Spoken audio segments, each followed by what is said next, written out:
Azamet ve büyüklük Allah'a mahsustur. Ve yalnız ona boyun eğin.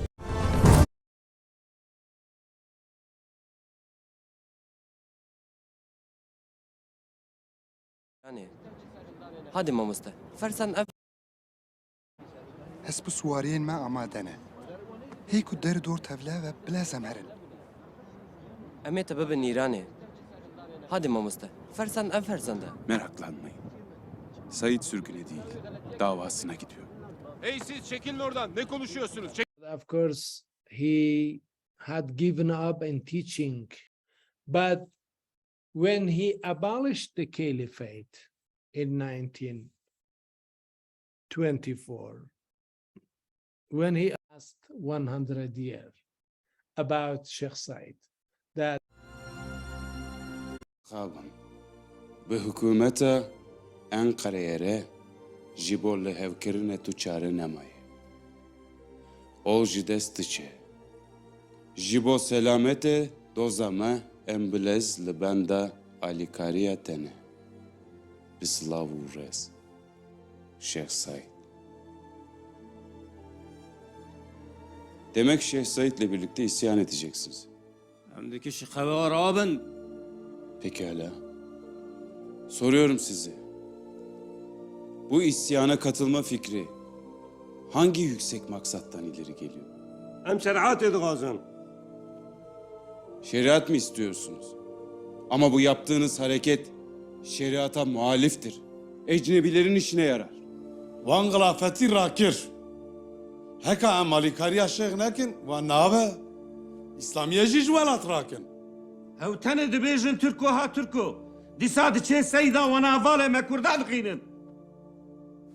Bakın ağalar paşalar, bir yanlış başka bir yanlışla düzeltilmez.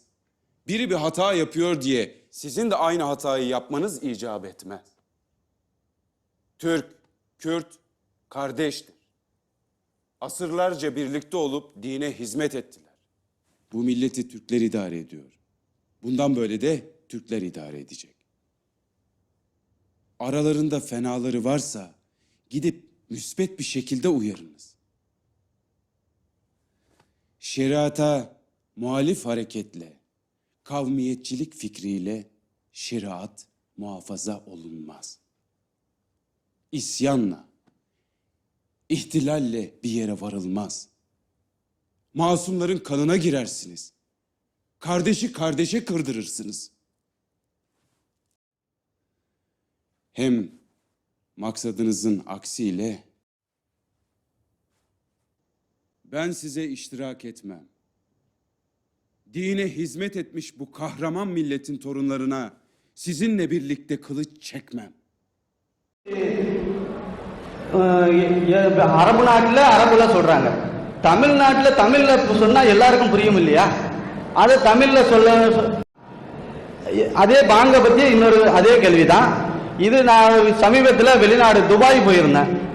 Dubai, Abu Dhabi போன்ற நாடுகளில் நேரடியா போய் பார்க்கும்போது அங்க நேரடியா இது மாதிரி மைக்க பிடிச்சி யாரும் பாங்க சொல்றது இல்லை, ரெக்கார்டு தான், சிடியில ஒலிக்குது அந்த பாங்கு. அதே போல ஒரே குரல் தான் எல்லா இடத்துலயும் துபாய், அபுதாபி போன்ற அந்த அரபு நாட்டுல எல்லாம் ஒலிக்குது. அதே போல இங்கேயும் அதே மாதிரி ரெக்கார்டு போட்டு பாங்க சொன்னான்னா அது ஒவ்வொரு வேலைக்கும் ஒவ்வொரு தடவை மைக்க போட்டு சொல்லிட்டு இருக்கிறீங்களே, அதே போல அங்க அரபு நாட்டுல இருக்கிற மாதிரி அதை கடைபிடிச்சா என்னங்கிறது தான் என்னுடைய கேள்வி. வணக்கம். அவங்க என்ன கேட்குறாங்கன்னா, பள்ளிவாசல்ல பாங்கு சொல்லும் பொழுது அது தொழுகைக்காகத்தான் சொல்றாங்க.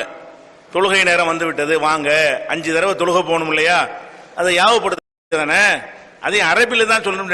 மலையாளமா இருந்தாலும், கன்னடமா இருந்தாலும், சமஸ்கிருதமா இருந்தாலும், இந்தியா இருந்தாலும் சரி, மொழி என்பது ஒரு கருத்தை சொல்வதற்கு உள்ள ஒரு ஊடகம், அவ்வளவுதான். ஒரு கருத்தை சொல்ல போறோம், அது மலையாளத்தில் சொன்னாலும் நல்ல அந்த மொழியே ஒரு பெரிய பாக்கியம் தான். மொழி இல்லாட்டி மனிதனுக்கு உண்மையை பேச முடியாது. மொழியற்ற மக்கள் ரொம்ப கஷ்டப்படுறாங்க. சில மலைவாழ் மக்கள் ஒரு காலத்தில் இப்படி தான் பேசிக்கிடுவாங்க, ஒண்ணுமே புரியாது. அரபில தான் அவர் இறை தூதரா போதனை எல்லாம் செஞ்சார். முகமது நபிக்கு முன்னாடி உலகத்தில் எல்லா பகுதிகளுக்கும் நான் தூதரை அனுப்பியிருக்கிறேன் அப்படின்னு குர்ஆன்ல இறைவன் சொல்றார். அப்ப தமிழ்நாட்டுக்கு தூதர் வந்திருப்பாரு. தமிழ்நாட்டுக்கு வந்த தூதர் தமிழ்ல தான் பேசியிருப்பார் என்று கூட குர்ஆன்ல ஒரு வசனம் இருக்கிறது. அப்ப எதுக்காக வேண்டி அரபிலேயே இந்த தான் அந்த வேதம் அவருக்கு புரியும் என்பதற்கு தான் அரபில இறைவன் கொடுத்தான். தமிழ்நாட்டில் ஒருத்தர் தேர்ந்தெடுத்தா தமிழ்ல தான் கொடுத்திருப்பான். அந்த பாஷையில இறைவன் கொடுக்குறான். இதுக்கு முந்தி பல பாஷையில அவருக்கு தெரிஞ்ச அரபியில் இறைவன் கொடுத்தான். இதை அரபியில இல்லாம தமிழ்ல சொல்லலாமான்னு கேட்டா சொல்லக்கூடாதுதான். அது எதனால் சொல்லக்கூடாது என்றால் அரபு மொழி சிறந்தது என்பதற்காக அல்ல. ஒரு உலகளாவிய ஒரு விஷயங்களுக்கு ஒரு யூனிஃபார்ம் ஒத்த கருத்து இருக்கணும். தொழுகைக்கு வாருங்கள் பள்ளியாசல சத்தம் வருதுன்னு வைங்க, ஏதோ மைக்கில் பாட்டு படிக்கிறாங்கன்னு நினைச்சுக்கிறோம் வைங்க. இங்க ஒரு ரஷ்யாக்காரர் 2 பேர் வந்திருக்கிறான். அவனுக்கு என்ன விளங்கு? தொழுகைக்கு வாருங்கள் பள்ளியாசல சத்தம் வருது பாங்கு சொன்னான்னு வைங்க. நான் என்ன நினைச்சுக்கிறேன், எது பாங்குன்னு எனக்கு தெரியாது, பள்ளியாசலுக்கு போகணும்னு தெரியாது, அந்த இடத்துல ஒரு பள்ளிவாசல் இருக்குன்னு தெரியாது. அப்ப உலகளாவிய ஒரு சமுதாயமாக ஒரு மதமாக இருக்கும் பொழுது உலகம் பூரா இந்த அலை இதோ தெரியல, அல்லாஹ் தொழுகை கூப்பிடுறான்னு வெளியிட்டு போ அப்படின்னு ஒரு அடையாளத்துக்கு வைத்தோமையானால் அதை நம்ம மொழி பிரச்சனை ஆக்கக்கூடாது. உதாரணத்துக்கு சொல்வதா இருந்தா, நம்ம நாட்டுக்கு தேசிய கீதம் இருக்கா இல்லையா? தேசிய கீதம் எது? ஜனகண மனன்னு படிக்கிறீங்கல்ல, இதுதான் நம்ம நாட்டுக்கு தேசிய கீதம். இதுதான் அரசாங்கத்தில் இதுதான் படிக்கணும். ஒரு நிகழ்ச்சி ஆரம்பிக்கும் போது முடிக்கும் பொழுது வங்காள மொழியில் இருக்கிற காரணத்தினால வங்காள மொழி சிறந்தன்னு அர்த்தமா இல்ல. அதை எழுதினவன் வங்காளி. தாகூர் ரவீந்திரநாத் தாகூர் ஆளு வங்காள கவிஞன். வங்காளத்தை சேர்ந்த ஒரு கவிஞன் வங்காளத்தில் எழுதுவான். எல்லா கவிதையும் தேர்ந்தெடுத்து பார்த்தாங்க. இக்பால் கூட ஒருத்தர் கவிதை எழுதியிருந்தாரு. அதான் முதல் தேசிய கீதமா இருந்தது. சாரே ஜஹான் சே அச்சா ஹிந்துஸ்தான் ஹமாரா, இந்த உலகத்திலே சிறந்தது இந்துஸ்தான், நம்ம இந்துஸ்தான் தான் நினைஞ்சாரு. இக்பால் படிச்ச அச்சா, நல்ல பாட்டு. அதுவும் அப்புறம் ஒரு அந்த பாகிஸ்தான் பிரிவினையில் அவர் பாகிஸ்தான் பக்கம் போயிட்டாரா, அதனால அவர் பாட்டை எப்படி எடுத்துக்கிறதுங்கிற மாதிரியான ஒரு பிரச்சனை வந்ததுனால வேற எதை தேர்ந்தெடுக்கலாம்னு சொல்லி திராவிடம், உத்கல், வங்கா எல்லாத்தையும் சொல்றாரு. கனகனன் பாடுறதுனால வங்காளம் ஒசத்தின் ஆயிருமா? நமக்கு தமிழ் தான் ஒசத்தி. அவனுக்கு காக்கைக்கும் தன் குஞ்சி பொன் குஞ்சி, அவனுக்கு அவன் பாச ஒசத்தி, தமிழ்காரனுக்கு தமிழ் ஒசத்தி, வங்காளிக்கு வங்காளி வசதி, நமக்கு அது வசதி கிடையாது. ஆனால் என்ன செய்யறோம், அட மொழி பிரச்சனை விடுங்கப்பா. இதுல இந்தியா ஒண்ணு, நம்ம எல்லாரும் சேர்ந்து உண்டாக்கி கொண்டு ஒரு கீதம். ஏதாவது ஒரு பாஷையெல்லாம் தமிழ்ல வச்சோம்னு சொன்னா வங்காளிக்காரனால கேட்பான், வரும் மலையாளத்துக்காரன் சண்டைக்கு வரும், ஏதாவது ஒண்ணுதானே வைக்க முடியும். அப்படிங்கிற ஒரு காரணத்துக்காக வேண்டி, ஒரு யூனிஃபார்முக்காக வேண்டி, உலக ஒருமைப்பாட்டுக்காக வேண்டி ஒரு பாஷைகள் இருந்தால் அதை நம்ம மொழி பிரச்சனை ஆகக்கூடாது என்பதற்கு இல்லை. இப்ப ராணுவத்துக்கு போறீங்கன்னு வைங்களேன், ராணுவத்தில் மார்ச் பண்ணுவாங்க. லெப்ட் ரைட் போடுறானா இல்லையா? அந்த லெப்ட் ரைட் போடுறது ஆங்கிலமா இருக்குது.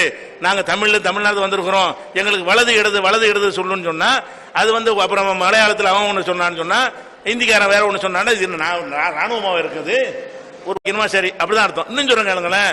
இப்ப பாங்கு சொன்னோம்ல, இந்த பாங்குக்கு முழுசு அர்த்தம் தெரிஞ்சாலும் முஸ்லீம்ல கேளுங்க எத்தனை வரல, யாருக்கு அர்த்தம் தெரியாது. 90% முஸ்லீம்களுக்கு இந்த பாங்குடைய அர்த்தம் தெரியாது. உங்களுக்கு எப்படி தெரியாதோ அப்படி அவனுக்கும் தெரியாது. என்ன விளங்கிறாங்க, பள்ளிவாசல்ல பாங்க சொல்றாங்க, அது மட்டும் தான் தெரியும் அவனுக்கு. அஷஹது அல்லா இலாஹ இல்லல்லாஹ் ஹய்ய அலா ஸலாத்னா ஹய்யண்டா என்ன அலண்டா என்னன்னு கேட்டு பாருங்க, உண்மை அவனுக்கு தெரியாது. தொழுகைக்கு வாருங்கன்னு அது அர்த்தம் இருக்குது. அவன் என்ன சொல்லுவான், இல்லங்க பள்ளிவாசல்ல கூப்பிடுறாங்க, தொழுகை கூப்பிடுறாங்க, அவ்வளவுதாங்க அர்த்தம். அப்ப அர்த்தம் தெரியாட்டாலும் போறானா இல்லையா? நாங்களும் அந்த மொழி தெரிஞ்சுக்கிட்டா போறோம். அரபி இலக்கணம் படிச்ச ஆளுக்கு அர்த்தம் தெரியும். அரபி இலக்கணம் படிக்காத ஆட்களா இருந்தார்களே, அதனால அவங்களுக்கு என்ன மட்டும் தெரியும், இது ஒரு அழைப்பு, இங்க ஒரு பள்ளி இருக்கிறது, இப்ப போனால் தொழுகை நடக்கும், நம்ம போய் கலந்து கொள்ளலாம், இதை சொல்வதாக இருந்தால் ஒரு பாஷையில இருந்தா தான் என்ன செய்யும்.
devlete meydan okunacak yer değildir.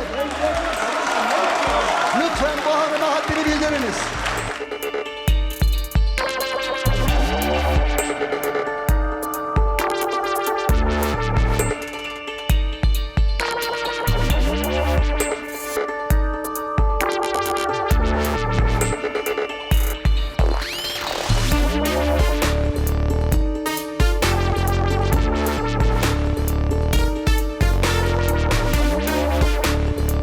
Biz başı örtülü olanı da, başı açık olanı da aynı hakka, aynı hukuka sahip insan olarak görürüz.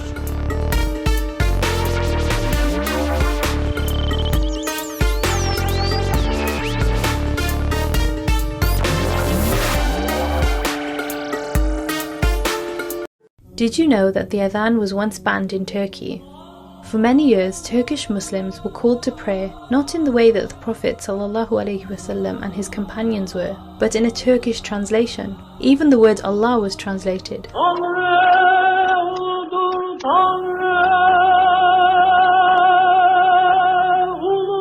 In 1932, the Prime Minister and founder of the Turkish Republic, Mustafa Kemal Atatürk, banned the Arabic call to prayer. It wasn't until 18 years later that the ban was overturned. Banning the adhan was one of the many ways Atatürk tried to cut ties with Turkey's Ottoman past and secularize the country. Under the guidance of Mustafa Kemal Atatürk, Turkey turned to the West. A modern Western alphabet replaced the old Arabic script. Western dress was adopted. The fez abolished. Despite the ban, some continued to recite it in Arabic, leading to further crackdowns. Police were posted at the doors of mosques, and anyone caught could face up to 3 months in prison or be fined. Some protested by Travis Turul and Osman Yaz recited the adhan returned. In fact, din hürriyetine tecavüz etmek kimsenin haddi değildir. the ban was finally lifted on June 16th, 1950.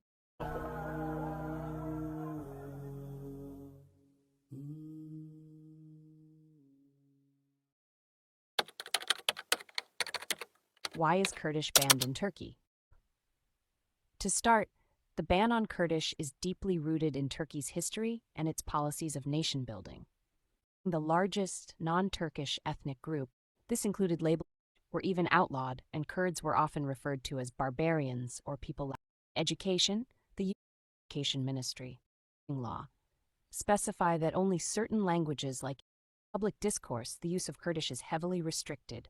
Since 2017, all text and fonts in prison for use with pro-terror organization, most anti-Kurdish leader in Turkish history. His rhetoric has fueled hate crimes against Kurds and restricted ongoing efforts in Turkey.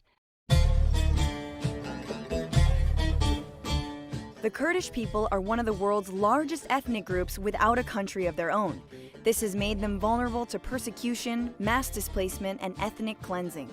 Though they practice a handful of religions, the majority are Sunni Muslims. Their ethnic origins are thought to be Indo-European and Persian, not Arab. After World War I, the Allied powers carved up the former Ottoman Empire and promised the Kurds a state. That never happened. The Kurds are displaced throughout what is called unofficial Kurdistan, an area that roughly includes parts of Turkey, Iran, Syria, and Iraq. Most live in Turkey, and in Iraq, they have a semi-autonomous government. Now, with instability raging across Syria and Iraq, the possibility of a Kurdish state, at least in Iraq, is closer than ever.